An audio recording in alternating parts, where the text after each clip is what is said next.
দর্শক, আজকেই আলোচনা করেছিলাম যে আওয়ামী লীগের সভানেত্রী শেখ হাসিনাকে নিয়ে আওয়ামী লীগের অ্যাক্টিভিস্টরা যে প্রচারণা করছে, তিনি এবছরের মধ্যেই ফিরবেন, 6 মাসের মধ্যেই ফিরবেন, সেটাকে কেন্দ্র করেই আমরা প্রশ্নও করেছিলাম যে শেখ হাসিনা যদি সত্যিই ফিরেন, এই মৃত্যুদণ্ডের খড়গ মাথায় নিয়ে ফিরতে পারবেন কিনা, সেই সাহস দেখাবে কিনা, এটা শেখ হাসিনা কিংবা আওয়ামী লীগের পক্ষে, মানে তাদের কাছে এই প্রশ্নটা। আবার অন্য পক্ষে বাংলাদেশে যখন যে সরকারই থাকুক না কেন, আওয়ামী লীগের মতো একটা দলের প্রধানকে ফাঁসিতে ঝোলানোর সাহসটা দেখাবে কিনা, সেরকম পরিস্থিতি, মানে তার পরিপ্রেক্ষিতে যে উত্তপ্ত পরিস্থিতি হতে পারে সেটা মোকাবেলা করতে পারবে কিনা, এরকম আলোচনা করেছিলাম। আনন্দবাজার, ভারতের কলকাতার সবথেকে জনপ্রিয় দৈনিক আনন্দবাজার, তারা শেখ হাসিনার একটা সাক্ষাৎকার আবার প্রকাশ করেছে। এই সাক্ষাৎকার আবারও নতুন করে আলোচনা তৈরি করেছে শেখ হাসিনাকে কেন্দ্র করে, যেটা বাংলাদেশের গণমাধ্যমেরও ইস্যু হয়ে দাঁড়িয়েছে। সেখানে শেখ হাসিনা নানা ধরনের কথা বলেছেন এবং সেই নানা ধরনের কথার মধ্যে মানে আনন্দবাজার যেভাবে উপস্থাপন করছে সেটা হচ্ছে 6 বছরের নির্বাসিত জীবন কাটিয়ে 81 সালের 17ই মে দেশে ফিরেছিলেন তিনি।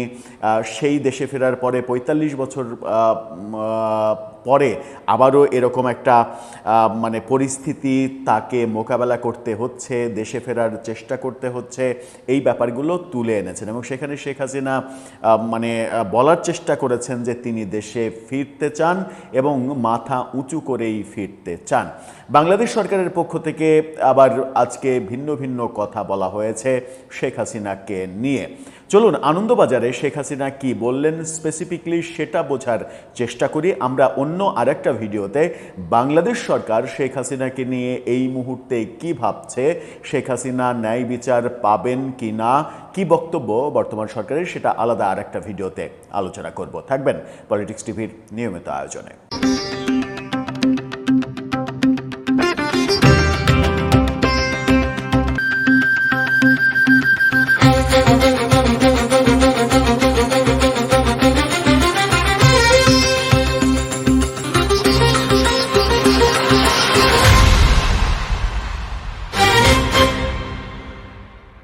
দর্শক, বলছিলাম আওয়ামী লীগের সভানেত্রী যিনি দিল্লিতে আছেন, 2024-এর 5 আগস্ট দেশ ছেড়েছেন যিনি, সেখানে থেকে মাঝখানে আমরা দেখলাম যে বিশ্বের তাবৎ গণমাধ্যমে একটানা সাক্ষাৎকার, একের পর এক সাক্ষাৎকার, বিশ্বের সব থেকে বৃহৎ গণমাধ্যমগুলোতে একই দিনে 3-4টা ওয়ার্ল্ড ফেমাস গণমাধ্যমে সাক্ষাৎকার দেয়া, এর পরে ধারাবাহিকভাবে ভারতসহ পৃথিবীর বিভিন্ন দেশের গণমাধ্যমে তার সাক্ষাৎকার প্রকাশিত হওয়া, এই ব্যাপারগুলো তখন চাঞ্চল্যের সৃষ্টি করেছিল। অনেক দিন সেই আলোচনাটা আর নেই। আবারও অনেক দিন পরে আনন্দবাজার নতুন করে শেখ হাসিনার আরেক কিস্তি সাক্ষাৎকার প্রকাশ করেছে এবং তাদের এই সাক্ষাৎকারটা পড়ার পরে মনে হয়েছে যে এই সাক্ষাৎকারটা তারা একাধিক কিস্তিতে ছাপাতে চায়, কারণ এই অসমাপ্ত সাক্ষাৎকারে তারা লিখেছে চলবে, তার মানে এই লেখাটা তার সাক্ষাৎকার এবং তার বয়ান, এটা ধারাবাহিক প্রতিবেদন হিসেবে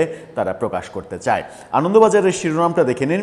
সেখানে আনন্দবাজার বলছে, মাথা উঁচু করে দ্রুত ফিরব শেখ হাসিনা। তিনি তার সাক্ষাৎকারে মোদ্দা কথা যেটা বলেছেন সেটা হচ্ছে যে আমাকে 19 বার হত্যা চেষ্টা করা হয়েছে, 2024 সালের 21শে আগস্ট গ্রেনেড হামলা করে আমার দলকে ধ্বংস করে দেওয়ার ষড়যন্ত্র করা হয়েছে, কিন্তু থামানো যায়নি।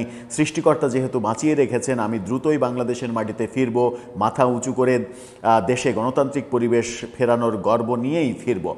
এই বক্তব্যটাই মূলত তার এই সাক্ষাৎকারের সারাংশ।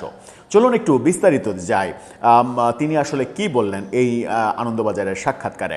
আনন্দবাজার বলছে, বাংলাদেশে বিএনপি ক্ষমতায় আসার পর দ্বিপাক্ষিক সম্পর্কের নতুন ইনিংস শুরু করেছে মোদী সরকার। তবে গত মাসে নয়াদিল্লিতে এসে সেদেশের বিদেশমন্ত্রী খলিলুর রহমান, শেখ হাসিনা ও প্রাক্তন স্বরাষ্ট্রমন্ত্রী আসাদুজ্জামানকে প্রত্যর্পণের আর্জি ফের জানিয়েছেন। বিদেশ মন্ত্রক সূত্রের খবর, হাসিনাকে ফেরত পাঠানো নিয়ে কোনো চিন্তাভাবনা এখনও প্রধানমন্ত্রী নরেন্দ্র মোদী সরকারের নেই।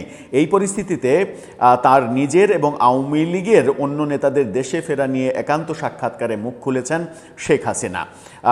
তিনি যেটা বলেছেন ওই যে মানে বহু ষড়যন্ত্রের কথা বলেছেন এবং তিনি বলছেন সৃষ্টিকর্তা যেহেতু আমাকে বাঁচিয়ে রেখেছেন, আমি দ্রুতই বাংলাদেশের মাটিতে ফিরবো এবং মাথা উঁচু করে ফিরবো। কিন্তু আওয়ামী লীগের ওপরে নিষেধাজ্ঞা থাকলে কিভাবে প্রত্যাবর্তন সম্ভব? শেখ হাসিনার কথাই, শেখ হাসিনা যেটা বলেছেন, বঙ্গবন্ধুকে সপরিবারে হত্যার পরেও তৎকালীন শাসক গোষ্ঠী আওয়ামী লীগকে ধ্বংস করার সব চেষ্টা করে, কিন্তু উল্টে আওয়ামী লীগ শক্তিশালী হয়েই ফিরে এসেছে। সেটা ফিরতে আমরা দেখেছি 21 বছর সময় লেগেছে। যারা এই নিষেধাজ্ঞাকে স্থায়ী মনে করছেন তাদের ইতিহাসের পাতায় চোখ রাখতে বলবো, আমাদের কোটি কোটি সমর্থক এবং লাখো লাখো নেতাকর্মী দেশেই রয়েছেন। এখনও আমার ছাত্রলীগের ছেলেরাই অসহায় কৃষকদের পাশে রয়েছে।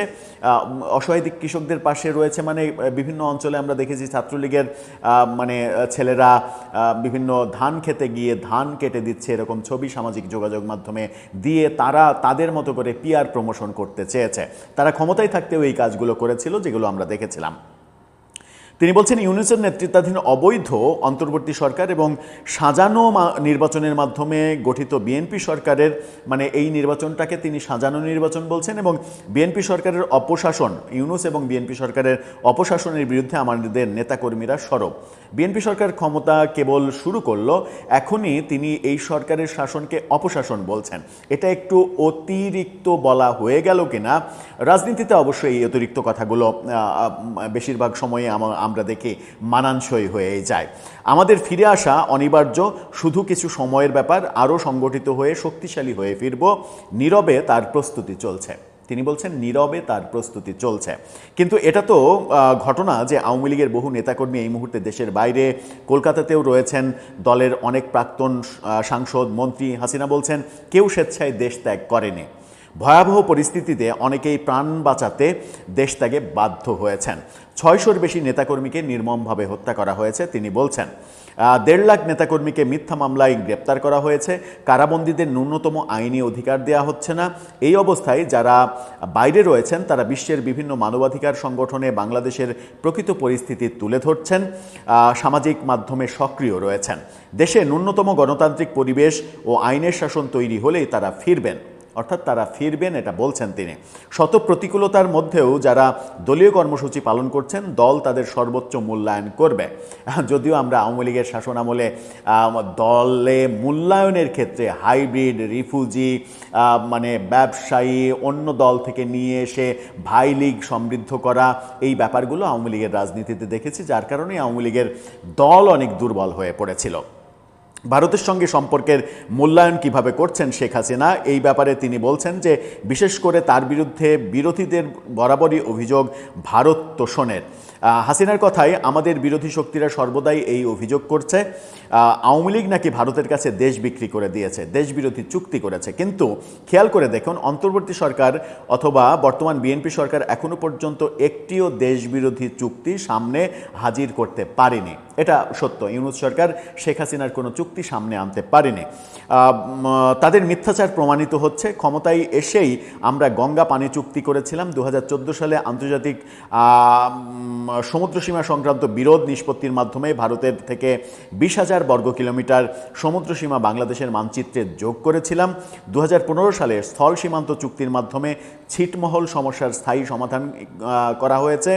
ভারত বাংলাদেশ মৈত্রী পাইপলাইনটি এই জ্বালানি সংকটের সময় বাংলাদেশের লাইফলাইন, অর্থাৎ যে পাইপলাইনে এখন বাংলাদেশে এখনও তেল আসছে সেই কথা তিনি বলেছেন।